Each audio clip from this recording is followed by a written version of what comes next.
ప్రస్తుతం మనతో పాటు ప్రముఖ సోషల్ యాక్టివిస్ట్ కృష్ణకుమారి గారు ఉన్నారు. వారితో ఒకసారి మాట్లాడదాం. మేడం నమస్కారం. మేడం మెడికో రచనారెడ్డి అనుమానాస్పద రీతిలో మృతి చెందడం చూస్తున్నాం. ఇది కాస్త సెన్సేషన్ క్రియేట్ చేసింది. అసలు ఏం జరిగింది? కొంతమంది సూసైడ్ అంటున్నారు, కొంతమంది హత్య చేశారని చెప్తున్నారు. మరి దీనికి కారణాలు ఏమై ఉండొచ్చు మేడం? ఇప్పుడు ఆమె డాక్టర్ రచనా రెడ్డి. అవును, డాక్టర్ అయిపోయింది, పీజీ చేస్తుంది, సెకండ్ ఇయర్. ఇంకొక 1 year అయిపోతే తను పోస్ట్ గ్రాడ్యుయేషన్ చేసేసిన, అంటే డాక్టర్ రచనారెడ్డి ఎండి అవ్వాల్సిన అమ్మాయి. ఈలోపు తల్లిదండ్రులు పెళ్లి సంబంధం చూశారు.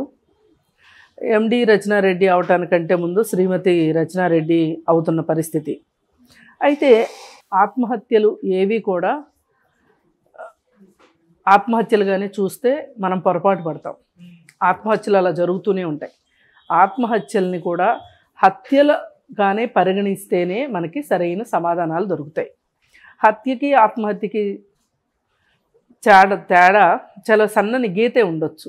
ఆత్మహత్య అంటే వాళ్ళకి వాళ్ళు చేసుకునేది, హత్య అంటే పక్క వాళ్ళు చేసేది అని. కానీ పక్క వ్యక్తి చంపితేనేమో హత్య అంటారు, వాళ్ళకి వాళ్ళు చచ్చిపోతేనేమో ఆత్మహత్య అంటారు కదా. కానీ మరి ఈ ఆత్మహత్యకి దారితీసే పరిస్థితుల గురించి కనుక మనం ఆలోచిస్తే అది కూడా హత్యే. ఎవరైనా ఎందుకు చనిపోవాలనుకుంటారు? ఇప్పుడు మీకు నాకు ఏదో సందర్భంలో అనిపించొచ్చేమో, కొంతమంది ప్రయత్నాలు కూడా చేయొచ్చు. అసలు ఒక్కసారైనా చనిపోవాలి అనే పరిస్థితి రాని వాళ్ళు ఎవరన్నా ఉన్నారు అంటే అది అరుదేమో. కానీ ఎందుకంటే పేరెంట్స్ తోటి ఇబ్బందులు ఉంటాయి, స్నేహితులతో మనస్పర్ధలు ఉంటాయి, అలాగే తను ఒకటి చదువుకోవాలి అనుకుంటే ఇంకొకటి చదవమనే తల్లిదండ్రుల ఒత్తిడి వల్ల కావచ్చు, అలాగే చేస్తున్న వ్యాపారాల వల్ల కావచ్చు. ఇప్పుడు ఈ మెడికల్ దీని గురించి చూసుకుంటే ఇంటర్మీడియట్ వరకు వీళ్ళు చాలా ఒత్తిడితో చదువుతారు. చాలా కష్టంగా ఎంట్రన్స్ రాయడం అంటే అదేమి అంత మామూలైన విషయం కాదు. మరి ఆ ఎంట్రన్స్లో సీట్లు సంపాదించి డాక్టర్ చేరిన తర్వాత సీనియర్స్ వల్ల ఇబ్బంది పడి కానీ, ప్రొఫెసర్ల వల్ల ఇబ్బంది పడి కానీ, పక్కన తనతో పాటు స్టూడెంట్స్ తోటి ఇబ్బందులు పడి, రకరకాల కారణాలతోటి ప్రతి సంవత్సరము ప్రతి కాలేజీలోనూ కనీసం ఒక 2-3 ఆత్మహత్యలు ఉంటాయి. అంటే ప్రతి కాలేజీలో, అంటే భారతదేశంలో ఎన్ని కాలేజీలు ఉంటే అన్ని కాలేజీలు లెక్కేస్తే గనక మనకి ఆ లెక్క ప్రకారం చూస్తే ఎన్ని ఆత్మహత్యలు ఉంటాయి. సరే, ఇది ఒక వ్యక్తి. ఇప్పుడు మనం ఇందాక ఆత్మహత్యల కారణాల గురించి మాట్లాడుకున్నాం కదా. ఆ కారణాలు ఏ కారణమైనా కావచ్చు, ఆ కారణం వల్ల వాళ్ళు హత్య చేయబడ్డారని చెప్పాలి. ఒక వ్యక్తి చేశాడా, కారణం చేసిందా, అది వేరే విషయం. వీళ్ళైతే చనిపోయారు. మరి ఈ అమ్మాయి విషయం చూసుకుంటే కనుక ఎంబీబీఎస్ చేసింది, తర్వాత పీజీ చేస్తూ ఉంది, పెళ్లి సంబంధం చూశారు ఇంట్లో వాళ్ళు. మనకి ఒక క్లూ దొరుకుతున్నది ఏంటి అంటే, ఎవరైతే అబ్బాయిని తల్లిదండ్రులు చూసి పెళ్లి సంబంధం కుదిర్చారో, ఎంగేజ్మెంట్ అయిందో, అతనితోటి మనస్పర్ధలు అనేది ఒక కారణం బయటకు వచ్చింది. మరి ఇప్పుడు ఈ మనస్పర్ధలు వచ్చిన కారణంగా చనిపోవాలా? చనిపోవడమే పరిష్కారమా? ఎందుకు చనిపోవాలనుకుంది? ఆ అబ్బాయితో మనస్పర్ధలు వచ్చినంత మాత్రాన ఎంగేజ్మెంట్ని కాదనుకుంటే తప్పేంటి? అనుకోవచ్చు కదా. జీవితంలో దొరికే వాళ్ళందరూ ఇలాంటి వాళ్ళే దొరుకుతారనే లేదు కదా. ఇప్పుడు ఒక జీవితంలో ఒకే పెళ్ళి, ఒక వ్యక్తికి ఒక్కరితోనే పెళ్ళి అనేది ఎక్కడా లేదు కదా. మన చట్టం ప్రకారం పెళ్ళి అయితే విడాకులు తీసుకునే హక్కే ఉన్నప్పుడు ఎంగేజ్మెంట్ని బ్రేక్ చేసుకోవడం ఏంటి తప్పు? చేసుకోవచ్చు కదా. కానీ వీళ్ళు ఆలోచన విధానం కొంచెం సున్నితంగా ఆలోచించేవాళ్ళు. ఇటు ఈ పెళ్ళి ఎవరితోటి నిశ్చయమైందో అతన్ని పెళ్లి చేసుకుంటే వచ్చే ఇబ్బందులు బేరీ చేసుకుంటారు. ఈ పెళ్ళిని కాదు అంటే కనుక తల్లిదండ్రులు ఎలా రిసీవ్ చేసుకుంటారో, తల్లిదండ్రుల అభిప్రాయాన్ని కాదనటం ఎట్లా, తల్లిదండ్రులను బాధ పెట్టడం ఎట్లా అని ఆలోచించే ఈ ఆలోచనలు, ఈ రెండు సరిపోనట్లు ఇంటర్న్షిప్ ఇది మామూలు ఆషామాషి వ్యవహారం కాదు. ఒక విద్యార్థి పీజీ స్టూడెంటు కావచ్చు, ఎంబీబీఎస్ స్టూడెంటు ఆ ఒక్క పని ఒత్తిడి కావచ్చు, ఆ ఒక్క పరిస్థితులను మేనేజ్ చేసుకోవడమే కష్టమైన పరిస్థితుల్లో తల్లిదండ్రులు ఏ మంచి మ్యాచ్ దొరికిందనో, లేకపోతే ఆ అబ్బాయి అమెరికాలో సాఫ్ట్వేర్ ఇంజనీరు, ఇప్పుడు రేపొద్దున ఈ అమ్మాయి అమెరికా వెళ్ళి అక్కడ ఎగ్జామ్స్ రాసుకొని స్థిరపడుతుంది అని ఎంబీబీఎస్ చదివే అమ్మాయిలకు కూడా పెళ్ళిళ్ళు చేస్తూ ఉంటారు. ఇప్పుడు ఈ అమ్మాయి ఇక్కడే ఎండీ చేస్తుంది కాబట్టి దాదాపు ఇక్కడే స్థిరపడే అవకాశం కూడా ఉండొచ్చు. మరి అతనితో ఉన్న ఇబ్బంది ఏంటి అనేది తెలియాల్సిన మాట అయితే ఉంది. కానీ ఎందుకు చెప్తారు? ఇప్పుడు పెళ్ళి తరువాత 7 సంవత్సరాల లోపు అది సహజ మరణం అయినప్పటికీ కూడా కుటుంబ వేధింపులు కారణం కావచ్చా అనే ఒక ఆధారంతో ఆ కేసు గురించి ఆలోచించాల్సిన బాధ్యత పోలీసుల మీద ఉంది. తల్లిదండ్రులు కంప్లైంట్ ఇచ్చారనుకోండి, అది సహజ మరణమే అయినప్పటికీ కూడా 7 సంవత్సరాల వరకు మా వల్ల ఏమీ కాలేదు అని ప్రూవ్ చేసుకోవాల్సిన బాధ్యత అత్తమామలది, భర్త మీద ఉంటుంది. ఇప్పుడు ఈ కేసుకు వచ్చేసరికి ఈమెకి ఇంకా పెళ్ళే కాలేదు. ఇప్పుడు అతన్ని తీసుకొచ్చి తల్లిదండ్రులు కంప్లైంట్ చెప్పినా, లేదు ఆమె ఫోను డేటాని ఏమన్నా విశ్లేషణ చేస్తే ఏదైనా అనుమానాస్పదంగా అనిపించినా అతన్ని అడిగే అవసరం ఉండొచ్చు. కానీ పోలీసులు కానీ చట్టాలు కానీ అంత ఇదిగా విచారణ చేస్తాయా అని అంటే ఆశ్చర్యమే. ఇప్పుడు అసలు ఈ అమ్మాయి ఎందుకు ఈ పని చేసుకుని ఉంటుంది అని అనుకుంటే, మనం ఆ కాలేజీ ఒత్తిడి ఒకటి, అదే సందర్భంలో పెళ్ళి అంటే కాబోయే భర్త ఒక్కడితోనే డీల్ చేయడం ఉండదు. అటువైపు అత్తమామల్ని, అటువైపు ఆడపడుచుల్ని, అటువైపు చుట్టాలని.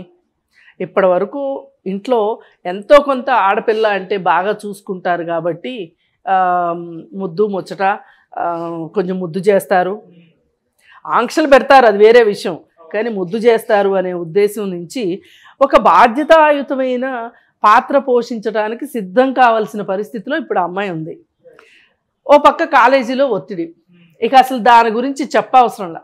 ప్రొఫెసర్లు పెట్టే ఒత్తిడి ప్రొఫెసర్లు పెడతారు. ఈ ప్రైవేట్ మెడికల్ కాలేజీల్లో మరీ ముఖ్యంగా స్టాఫ్ తక్కువ ఉంటారు, గొడ్డు చాకరీ చేయిస్తారు, డ్యూటీలు ఉంటాయి, పైగా ఎగ్జామ్స్, ఇంటర్నల్స్, ఆ ఒత్తిడి ఉంటుంది. ఇప్పుడు సెకండ్ ఇయర్ అంటున్నారు, ఇప్పుడు ఇంకా 1 సంవత్సరం చదువుకోవాలి. మరి ఇవన్నీ ఒత్తిళ్ళే. ఆడపిల్లలు చెప్పగలగాలి, తల్లిదండ్రులు ఆలోచించగలగాలి. ఏమవుతుంది ఇప్పుడు పీజీ అయిన తర్వాత పెళ్లి చేసుకుంటుంది కదా, కంప్లీట్ అయిన తర్వాత చేసుకుంటుంది కదా అని కొంచెం వాళ్ళకు ఒక స్పేస్ ఇవ్వచ్చు కదండి. ఇప్పుడు కొంతమంది ఆడపిల్లలు ఇక్కడ ఇంజనీరింగ్ చేసి యుఎస్ వెళ్ళి ఎంఎస్ చేయటానికని వెళ్ళి అక్కడ ఎంఎస్ చేసిన తర్వాత వెంటనే ఉద్యోగాలు కూడా వస్తే పెళ్లి గురించి తొందర పెడుతుంటే క్లియర్ కట్గా చెప్తున్నారు ఆడపిల్లలు. మేము ఇప్పటి వరకు చాలా ఒత్తిడి చూసాం. చదువుకున్నన్ని రోజులు చదువు ఒత్తిడి, చదువు అయిపోయిన తర్వాత అమెరికా వచ్చేసాం. అమెరికా కూడా ఊరికే పిలవగా మేము వస్తామండి అంటే ఏం రానివ్వరు కదా, దాని ఎగ్జాములు దానికి ఉంటాయి కదా.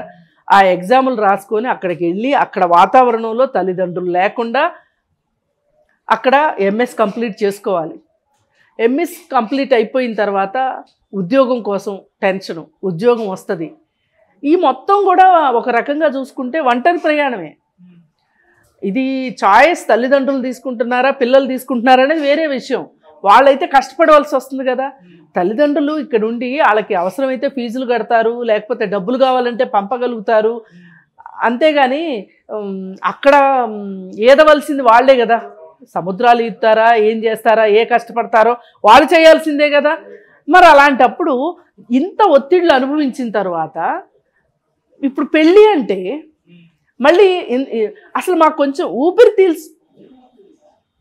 బ్రీతింగ్ స్పేస్ అంటాం కదా, ఊపిరి తీసుకోవడం, ఆ ఊపిరి తీసుకునే సమయం కావాలి అని ఆడపిల్లలు కొంతమంది అడుగుతున్నారు. తల్లిదండ్రులు ఆలోచించాలి అసలు ఇక్కడ. పోనీ తల్లిదండ్రులు ఆలోచించకపోయినా ఈ అమ్మాయి అయినా నాకు ఇప్పుడే పెళ్ళి కాదు, నా చదువు అయిన తర్వాత అని. అంటే ఈ ఒత్తిడిని తట్టుకోలేని అమ్మాయి తల్లిదండ్రులకి ఆ మాత్రం ఎలా చెప్తుంది అనే ఒక ఆలోచన కూడా వస్తుంది మనకి. అంటే తనలో తాను మదనపడే అమ్మాయి అయి ఉండాలి ఈ అమ్మాయి. లేకపోతే ఎందుకు నేను పెళ్లి చేసుకోను, ఇప్పుడు నా చాయిస్ కాదు, నేను చదువు అయిన తర్వాతే చేసుకుంటాను అని చెప్పినా బాగుండేది.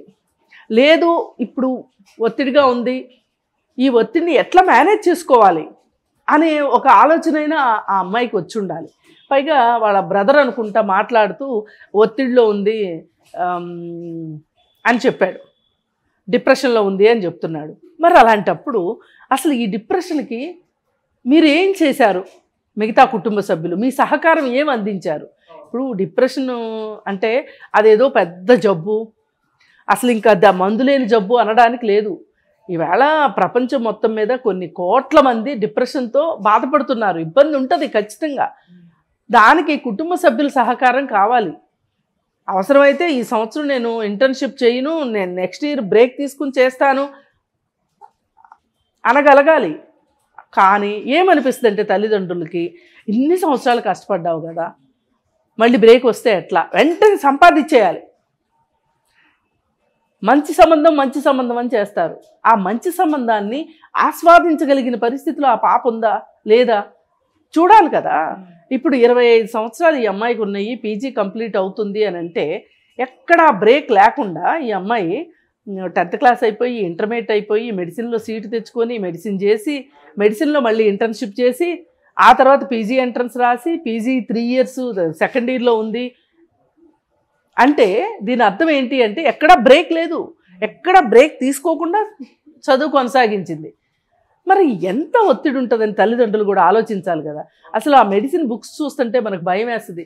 చాయిస్ లేని ప్రశ్నలు, ప్రశ్నాపత్రంలో మామూలుగా 10 ప్రశ్నలు ఇచ్చి 5 ప్రశ్నలు రాయండి, 6 ప్రశ్నలు రాయండి, 7 ప్రశ్నలు రాయండి అంటారు మామూలుగా. మెడిసిన్లో చాయిస్ ఉండదు. 10 ప్రశ్నలు ఇస్తే 10 ప్రశ్నలు రాయవలసిందే. అసలు చాయిస్ లేని జీవితం ఏదన్నా ఉంది, చదువు ఏదన్నా ఉంది అంటే అది మెడిసిన్ మాత్రమే. ఏ చాయిస్ ఉండదు వాళ్ళకి. ఇప్పుడు నాకు ఈ డ్యూటీకి నేను రాలేను, నాకు ఒంట్లో బాగలేదు అంటే కుదరదు. ఇప్పుడు ఈ అమ్మాయి ఏం చేయాలి అంటే ఇంకో అమ్మాయిని తనకు సబ్స్టిట్యూట్గా పెట్టగలగాలి. అది ఈ అమ్మాయి బాధ్యత. ఇప్పుడు 8 మంది డ్యూటీ అవసరం ఉంది, 10 మంది రెడీగా ఉంటే ఎవరన్నా ఒక అమ్మాయి రానంటే, ఒక అబ్బాయి రానంటే ఆ ఇద్దరిలో ఒకళ్ళని వేయడానికి అవకాశం ఉంటుంది. ఇక్కడ అట్లా ఉండదు. 12 మంది అవసరమైన చోట 10 మందే ఉంటారు. ఏ ఒక్కరు మానటానికి ఉండదు. ప్రైవేట్ కాలేజీల్లో మరీ దరిద్రం ఇది. చదువు ఒక ఒత్తిడి. ఇప్పటిదాకా చదివి చదివి చదివి రుబ్బి రుబ్బి రుబ్బి ఉంటారు. ఇక్కడికి వస్తారు, ఇక్కడికి వచ్చిన తర్వాత ప్రొఫెసర్ల వేధింపులు, ర్యాగింగ్ ఒక పక్కన. ఒక అమ్మాయి వరంగల్ అనుకుంటా, ప్రీతి చూసాం కదా, ఆ అమ్మాయి కూడా ఇలాగ ఇంజెక్షన్ చేసుకుని చనిపోయింది. ఈ మొత్తం నాకు గమనిస్తే అతనితోటి మనస్పర్ధలు రావడము, అతనుకి ఈ అమ్మాయికి కుదరకపోవడం కంటే కూడా అసలు ఈ తల్లిదండ్రులనే నేను నిందిస్తాను ఈ విషయంలో. ఇప్పుడు మన అమ్మాయి ఎలా ఉంది, మన అబ్బాయి ఎలా ఉన్నాడు, వాళ్ళ డిప్రెషన్, వాళ్ళ స్టేట్ ఆఫ్ మైండ్ ఏంటి ఆలోచించాలి కదా. ఇక డాక్టర్ అంటే అంతా వాళ్ళకి తెలుసు, వాళ్ళు ఎక్కడో ఉన్నారు అని తల్లిదండ్రులు అనుకున్నా తప్పే. ఆ అమ్మాయికైనా మెడిసిన్ చదివింది, పీజీ చేస్తుంది అన్నప్పుడు, తను ఒక డిప్రెసివ్ స్టేట్లో ఉన్నప్పుడు ఈ డిప్రెషన్ పోగొట్టుకోవడానికి ఏం చేయాలి అనేది ఉండాలి. మనం ఇంతకుముందు కూడా ఒక విషయం మాట్లాడుకున్నాం, దీపిక పడుకునే విషయం. ఆమె డిప్రెషన్లోకి వెళితే తల్లి చాలా సహకారం అందించింది అని చెప్పి ఆమె డిప్రెషన్కి సంబంధించిన ఒక లివ్ లాఫ్ సొసైటీని ఒక ఫౌండేషన్ పెట్టి దాని ద్వారా డిప్రెషన్ కానీ లేకపోతే ఏ విధమైన మానసిక సమస్య ఉన్నా కానీ దాని మీద అవగాహన కలిగించడమే కాకుండా కౌన్సిలింగ్ ఇవ్వడము, అవసరం అనుకుంటే క్లినికల్ సైకాట్రిస్ట్, అవసరం అనుకుంటే సైకాట్రీ మందులు వాడటము, ఇలా రకరకాల సర్వీసెస్ ఉన్నాయి. అంటే మానసిక ఆరోగ్యం గురించి ఒక అవగాహన అనేది మన సమాజంలో లేదు. తల్లిదండ్రులకు అసలే లేదు.